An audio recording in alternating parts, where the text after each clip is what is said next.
Hey, Nick McDonald here. Now, this is the 6 layers of accelerated change. Now, this is some really big thinking. This is big thinking, which I would encourage you to revisit and to contemplate over the coming weeks and months as you grow your business and as you grow yourself. This is about becoming self-aware of the choices and the actions that you take and examining them, and challenging, why you've made the choices that you've made. Now, this piece of thinking also explains the reason why our program works so well, and why we ask you to do certain things like choosing a word, for instance, or doing the monthly and yearly reviews, or thinking about your bigger vision, why you should tune into wanting your bigger vision, and also to take the time to chunk down and plan out how you're going to get it. This whole thing, this piece of thinking, really underpins the whole approach to business and mindset that we have, the sales and the customer service stuff, and to the kind of business that you are building. Now, plus, it's the science behind the whole head, heart and hands alignment concept that we teach. So right here, this is a feedback loop. Now, this training for this particular piece is in the main body of the program. But the general premise of this is that how strongly you believe in something will drive the effort you put in and the results you get out. So, belief will help you tap into what's possible for you on every level of your life. So if you believe in something, like if you have certainty up here in something, so if your belief is, I'm absolutely 100% rock solid, it's going to work, then you tap into the potential of doing it, right? You then take massive action, which gets you some results, and then the results say, yeah, see, I told you I was right, which then gives you more certainty, more belief, and bobs your uncle, you get better things. So that is a bit of a feedback loop. Now, that is good, but on the other hand, right, if you're filled with doubt and with fear about something, then your results will reflect the lack of faith. So you have doubt, you don't really tap into all the potential you've got, you've not opened that up, you take limited action, your results are poor, and what happens is you go, yeah, see, I told you I was right, I'm not going to do it, and there you go again. So understanding what is driving and controlling this, at a deeper level, will help you address it and then accelerate any change that you want to see. Plus, this will lead to a permanent and lasting change that can be achieved almost immediately. So it's worth understanding this as a whole piece of thinking. So, the first and most obvious level of any change is the environment, right? That is the most conscious level of awareness, because it's all around you, right? It's full of distractions and loads of desires. Now, when people set their goals, they're almost always exclusively environment-based. I want a big house. I want a new car. I want a new body. I want a new relationship. It's all about bringing a change into their environment. And that is as a result of doing something, right? And that's normally kind of a change of behavior. But many people think that they can affect change by changing their environment only. So which sometimes is true. So if you get rid of toxic people out of your circle of influence and surround yourself with supportive, nice people, then that will certainly improve things for you, right? And that's why people change their jobs or move homes. But buying an exercise bike and just putting it in your living room will not that will not get you fit, right? Because the next level is behavior, right? So the next level of change is behavioral. Everyone understands that you need to do something to improve something. It's action based, and we get it that change, or any change, requires some level of action. So we have to do stuff or stop doing stuff. So our behaviors around change are mostly conscious, but any changes are mostly short-lived because our conscious habits kick in and take over. So some goals also are behavior based. So they want to stop smoking, or they might want to start working out, eating healthily, etc. But they require conscious effort to stick to, the whole willpower thing. Now, here's the thing, right? So if we change our behavior, then we'll get some change in our environment. So one small change in behavior will change will have a big impact on the environment, and we might well change it in several ways. So this is where this area, right, behavioral and environment, this is where most people operate when they're setting goals, when they're looking for coaching, when they're making changes or looking for performance improvement. This is where they go to. But this whole thing, behavioral and environment, is extremely limited and transient, and it requires continual conscious thought and effort. This is where willpower is required, and it's hard, like replacing habits consciously, that you're fighting against what you're hardwired to actually do, right? So it's a constant battle if you only operate at these low levels of change, and inevitably any change made is not long lasting at all, and it's certainly not permanent. So as I said, most people operate at this transactional level. We've talked already about transactional versus transformational. Well, this is the transactional level, behavior and environment, because people are never thinking past their environment or their behavior. Now, this is why shiny new objects and silver bullets are so appealing, right? Because all it means is that you don't have to address any deeper beliefs or behaviors within you.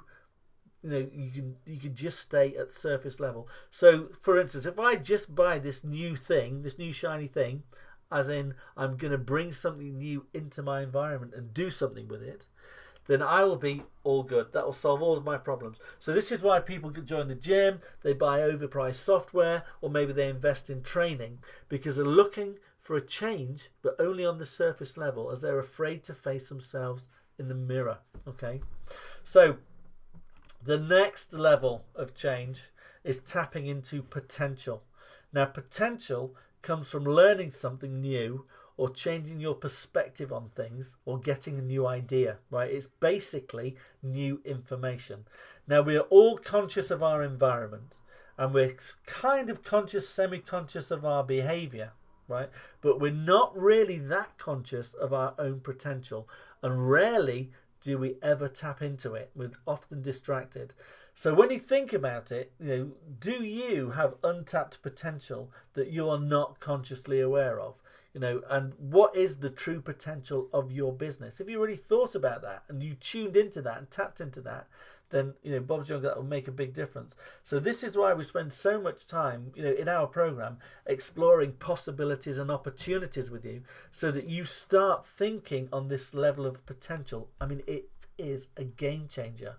Now, if you just have just one simple change in behavior, one new idea or piece of new information, right, all that has like a bit of a trickle down effect. If you have that will trickle down into your behavior, and that will change your behavior, and then probably in several ways, which in turn changes your environment in multiple ways. So it's true to say that when you change the way you look at things, the things you look at change. This is potential, right? So what is it that actually controls your potential? What stops you from tapping into this, or allows you to find it and unlock it? Well, your beliefs, right? It is your beliefs. So beliefs are huge. I could talk for a week, I could talk for a month about beliefs, but beliefs are huge. You have empowering beliefs, and also you have limiting beliefs. Now, beliefs can stop you before you even start, or they can make you unstoppable. The problem is, most of the time we are really unaware of them and don't see them as a belief at all. So we never stop to actually question them. We just believe them. We believe our beliefs, right? So our beliefs are so integrated into us that we never challenge them. And then we go through life with this unconscious acceptance that things are the way that they are, and that is that. So our beliefs filter out evidence that does not support those beliefs, right? So that is what's known as the confirmation bias. So if you believe that you are dumb and stupid, for instance, then you will only find or become aware of or see, hear and feel evidence that supports that you are dumb, or stupid. You even have a part of your brain that manages this for you, which is called the reticular activation system. And this is covered in the mindset module in the main program. And that's really the basis of the whole law of attraction thing. So your beliefs are huge. Now, again, a single shift in belief here, you have one single shift in one belief about something, that will help you tap into your potential, which will create multiple shifts, generating big changes in behavior, which will show up in your results, in your environment. Do you see what's happening here? Right? So seeing something as possible, working out how it could be done and chunking it down so you're able to grasp how it may be done is absolutely enormous and will create huge shifts for you. So for example, if you're saying like, I can't see how I could ever make $1 million, but then when you've been through the opportunity planner that we have and you've identified the potential of your business, and you then start to believe that you can do it, then you start to put a plan together which galvanizes you into action. If you go through the JFDI planning and implementation training that we've done and chunk it all down, it then seems even more attainable. You believe it even more, right? So you take even more meaningful action, which leads you to better results. Oh, I see now, Nick. It all makes sense. But just wait, there's more, right? When you really think about it, this is where things become transformational for you. This is where the big shifts occur, and everything becomes easier. Barriers are removed, and results flow. So consider what you once believed to be out of your reach that is now in your reality. There will be things that you thought, oh, I'd never be able to do that, but they're now reality for you. And this is a good question. What limiting beliefs do you have about money, about your business, about your health? Challenging your beliefs and replacing them with empowering beliefs is absolutely massive for you. It's transformational. So, where do your beliefs come from? Well, your beliefs, right, come from your values. Now, your values are what is important to you on a deep subconscious level. Let me say that to you again. Your values are what is important to you on a deep subconscious level. They are highly unconscious, but they guide all of your decisions, all of your actions, and all of your choices, and they dictate how you spend your time and your money and what you get upset about and what you don't, and the energy that you have to go through life. They are deep rooted, and many people find it difficult to actually articulate what their values are. Now, they are things that you will not give up. There's stuff that you just won't sacrifice or betray or compromise in any way at all. And if your values are challenged or broken by someone else, then you feel violated and angry, right? It's not good. But when they're reflected back to you by somebody else, you feel like you're home. Okay, they're so important. This is really what is behind your why, right? So your mission statement, your bigger vision, this is the stuff that drives you. Why the things you hold dear to you are so important to you, right? So this is your heart. This is what connects you to you, and to what you do. I have to tell you, it is absolutely massive. Now, your values are your filter through which you view your past and your current behaviours and the behaviours of others. So you judge things using your values. Now, we make judgments on the world based upon our own values. Now, values can be personal, they can be cultural, they can be religious and spiritual, right? So, they can also be influenced by your environment. So, or where you are in the world. So, for instance, people in the deep south of America have very subtly different values than those born and bred in New York, let's say. But both of them would find it hard to pinpoint what they were. They would just irritate each other probably, right? But both of them, right, they would both have a shared value around, nationalism and patriotism and all of that.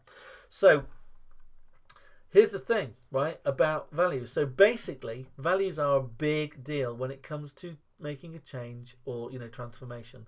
So understanding what drives your values and examining your values, the deep-rooted things that guide your beliefs and the decisions and actions will help you identify and change the unconscious beliefs that do not serve you and change the filters through which you judge what is right and what is wrong for you. Right, it is huge. So, for example, you may have a value that wasting food is a bad thing. So you have to eat everything on your plate. That's a real common thing. You've got to eat everything on your plate, clear your plate. But that's not good if you're trying to lose weight. That is a whole self-sabotage thing. So you could have a value like I had, that rich people are in some way bad or dishonest. It's a bad thing to be rich. Now that's not good. That's not serving you if you're trying to get rich yourself. So just one shift in understanding these values, right, will create momentous shifts in your beliefs, which will create changes in your potential. You'll be tapping into different potential, new ideas, which means you do loads of things, and then that changes your results, your environment. You see how this all works together. So, the master algorithm, the biggest thing, right, the deepest and most powerful level of your subconscious mind around change, or what's ruling you, is your identity, right? It's your identity. Now, this is the one that we are the least conscious of, and we never really ever question or challenge it, right? Because it is by far the most influential force that affects transformation, which is available to you. It is the I am, right? It is your I am. I am clever. I am lazy. I am, successful. I am a failure. Or it is the I am not. So you're identifying with what you are, or what you definitely don't want to be, what you're not. So how you see yourself, your self-image, and how you describe yourself to yourself is by far the most important force in the human psyche, by far. You will remain consistent to how you see yourself above everything else. Now this is where self-sabotage comes into play. If your goals are in conflict with your identity, your identity will win every time. So tuning in deliberately to aspects of your identity to purposefully check yourself against in times of decision or adversity will help guide you, which is why I've asked you to choose a word that you want to live into, right? Your I am statements are so powerful.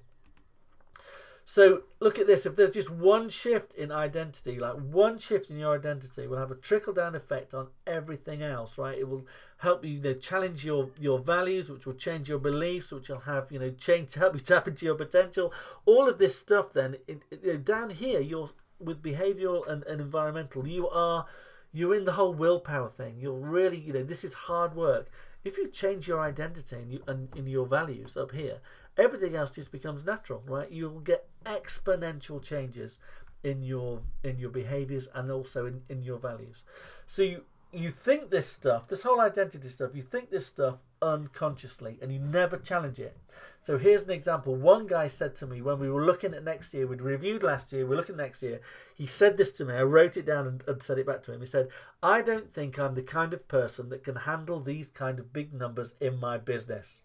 Right? I don't think I'm the kind of person that can handle these kind of numbers in my business. I was like, danger, right? That is your identity and values there are about to sabotage your growth in your business right there, right? So you've got to really tune into that. So so how you would change that is, do you know what? I am the kind of person that can handle this. Whatever comes my way, I know I can handle it. So now we have a mindset module in the main program of the body of the course. So we have a mindset module in the main body of the program, right? And I strongly recommend you go through that and do the exercises, get a vision board, look at your current and desired character, examine your values, because this will make a massive difference to your long-term growth and happiness, right? So up-level thinking, right? You're in the up-level program now. How does this all come together? Well, there is method in the madness, right? So the whole identity thing, you've got your word, right? What are the words that you're living into? So you're going to become capable. You're going to become focused. These are things that you already have, but you are expanding that part of your identity. Your whole values thing, right? So this is your why you're doing it. Now, we've asked you to complete a review of the previous year So that will connect you to what is important to you really, right? You can reflect on your past choices, and identify where to focus on in the coming year. What is important to you? What is it that you're valuing from your life that you want to get out of the, your business over the coming year? And then you've got your beliefs. This is the whole why I can bit, or why you can't. Now that's the mindset module. Now that is, uncovering your limiting beliefs, and your values. They are hard to uncover, right? But that is why we've got the mindset module to help you with that. Then there's the potential. Well, we talk to you a lot about, we go through the opportunity planner and the availability resource sheet and all of that. So that is to help you see what's possible and expand your thinking to help you tap into your potential, to help you then set realistic and expanded goals so you can go for it. And then there's the behavior piece, right? So the behavior is what you need to do to actually get your goals. It's the implementation, JFDI planning, chunking it down, sequencing things, to help you, keep on believing that it's possible. Talked about transactional and transformational goals and actions, and we've got the accountability piece to keep you on track with that, right? If you change all this stuff up here, you won't really need the accountability piece. And then you've got the environment, so your results will show. If you make these changes, right, then your results will show. So I really hope this helps you. As I've said, I hope that you contemplate this as as an accelerated way of changing and of understanding yourself and other people, so that when you are designing your customer journey and you're selling stuff to people, you're mindful of their identity and their values and their beliefs, right, and what their potential is to improve their environment, right? That's really what you're a part of. So all of this encompasses basic human behavior and your understanding of yourself and and other people on a human level. Really vitally important. So this is a short training on something that I could talk to you for a month about, but grasp this concept. Talk to me about this if you want to. Watch this through a few more times and really properly understand it and share it with the people that you're working with, because it will definitely help move the needle for you and your business. So keep smiling, no slacking, and I'll talk to you soon.